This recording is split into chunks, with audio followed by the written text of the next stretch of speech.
By 2004, Lil Wayne had already released a few solo albums, but he still wasn't seen as a serious force in rap. He was the hot boy, the youngest Cash Money member, known more for catchy hooks than hard verses. But the Carter changed that. This album was the moment Wayne stepped up. He started writing more deliberately, rapping with purpose, and claiming his spot as a top-tier lyricist. The flow was sharper, the punchlines were smarter. You could hear him leveling up in real time. He teamed up heavily with Manny Fresh for production, which gave the album that New Orleans bounce, but with more polish. Tracks like Go DJ blew up on radio, but the deeper cuts like BMJR and I Miss My Dogs showed that Wayne had more to say than people expected. This was also when he introduced the world to the Carter name, drawing inspiration from New Jack City's Nino Brown and setting the tone for the series as something bigger than just another album. Critics started paying attention. Fans started calling him underrated. Wayne wasn't just rapping, he was building a legacy. If you're tracing the rise of Lil Wayne, The Carter is where the real climb began. This is the album that made people stop laughing when Lil Wayne said he was the best rapper alive. The Carter 2 wasn't just a follow-up, it was a leap forward. The Manny Fresh era was over.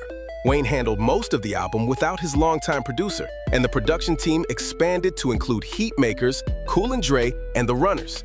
The sound shifted, less bounce, more polish. It felt like Wayne was stepping onto a bigger stage. Lyrically, he went in. Tracks like The Mob and Best Rapper Alive weren't just bold, they backed it up. The metaphors, the cadence, the confidence. It was a new level. He had something to prove, and he made every bar count. Fireman was the big single, but this album wasn't about radio. It was about respect. Critics finally had to take him seriously. Blogs, mixtapes, barbershops, everyone was debating Wayne's rise.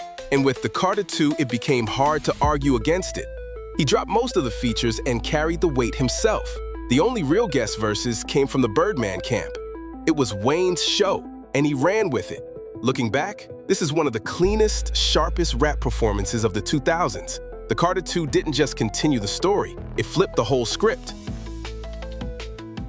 The Carter 3 is when everything exploded. By this point, Wayne wasn't just respected, he was everywhere. Mixtapes, guest verses, YouTube leaks. He was dropping so much music that people couldn't keep up. But when this album dropped, it felt like the whole world hit pause to listen. It debuted at #1, selling over 1 million copies in its first week. That was rare, even in the 2000s. Lollipop went #1 on the Billboard Hot 100. A Milli became the freestyle beat of the year. Mr. Carter with Jay-Z felt like a passing of the torch. Every song had a moment. The album was chaotic and all over the place, but so was Wayne. That was the point. He'd reach from auto-tuned crooning on Prostitute 2 to punchline-heavy bars on 3-Peat without blinking.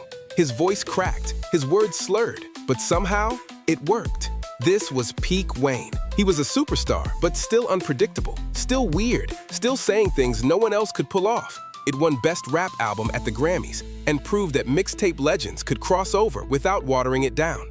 The Carter 3 wasn't just an album, it was a cultural event, and it made sure nobody would ever doubt Lil Wayne again. By the time The Carter 4 dropped, Wayne was untouchable. He survived label drama, gone to jail, and come back with more fans than ever. The pressure to follow up The Carter 3 was huge, and while Carter 4 wasn't as revolutionary, it was still a victory lap. The album dropped right after the 2011 VMAs with over 900,000 first-week sales. That kind of rollout was rare. He was one of the few rappers who could still create an event album. Musically, it felt more structured than Carter 3, with tighter production and more polished hooks. He leaned into radio hits like 6 Foot 7 Foot and How to Love, the latter showing a softer, melodic side that surprised a lot of people. Features were everywhere. Drake, Rick Ross, Tech 9, John Legend, and even Andre 3000. But Wayne still had moments to flex solo. Tracks like Nightmares of the Bottom and President Carter showed he could still tap into deeper emotion and reflection when he wanted to. Critics were mixed. Some thought it lacked the raw magic of Carter 3 and the chaos of Carter 3, but fans didn't care. For many, it was the sound of Wayne evolving, not trying to reinvent the wheel, but showing he could adapt and still dominate. The Carter 4 didn't shift the culture the way his earlier work did. but it proved something just as important. Wayne wasn't going anywhere.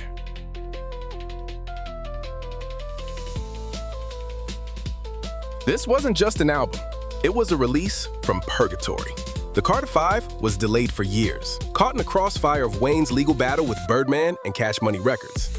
Fans waited, speculated, and nearly gave up. But when it finally dropped in 2018, it hit different. This was Wayne reclaiming his name, his music, and his story. It debuted at #1 on the Billboard 200 and moved over 480,000 units in its first week. And more than the numbers, the album felt like a reset. Wayne wasn't trying to recapture old glory. He was letting you hear everything he'd been holding in: pain, pride, confusion, gratitude. Tracks like Let It All Work Out and Can't Be Broken showed rare emotional vulnerability. Mona Lisa with Kendrick Lamar was a storytelling masterclass, full of plot twists and raw detail. And Don't Cry, featuring posthumous vocals from XXXTentacion, gave the project an eerie kind of spiritual weight. There were 23 tracks, and it played more like a diary than a playlist. Some moments felt unfocused, but that was part of the point. After everything, hospitalizations, lawsuits, addiction, Wayne was still standing, still rapping like his life depended on it. Carter 5 wasn't about chasing trends. It was about survival, and it proved that even after all the chaos, Wayne still had something to say, and the skill to say it better than almost anyone. After nearly 7 years, Lil Wayne returned with The Carter 6, his most ambitious and chaotic Carter entry yet. Released on June 6, 2025, the album came with a massive guest list: Big Sean, Nicki Minaj, Wyclef Jean, Bono, Jelly Roll, even Andrea Bocelli. On paper, it looked like a legacy statement. In reality, it's a mixed bag, part celebration, part confusion. At 19 tracks, Carter 6 is packed with features and ideas, but not always clarity. Songs like Hip Hop and Sharks show flashes of Wayne's signature brilliance, sharp bars, layered flows, that playful energy only he can deliver. But for every standout, there's another song that feels overly engineered or cluttered. Critics were divided.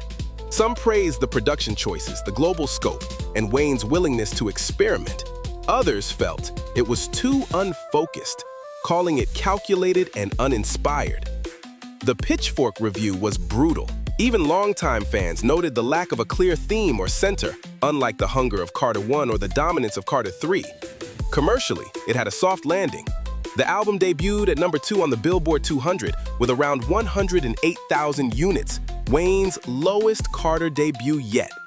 Streaming numbers lagged too, with first-day Spotify numbers significantly below Carter 5. It didn't feel like an event, it felt like a moment that came and went. But Wayne still found ways to stir the culture. The remix to Banned From No, featuring Nicki Minaj, reignited headlines after she called out Shannon Sharpe and took shots at Jay-Z. And the album's release show at Madison Square Garden, a 30-plus song sprint through his catalog, reminded people that Wayne's impact can't be reduced to streams or first-week sales. Carter 6 isn't perfect.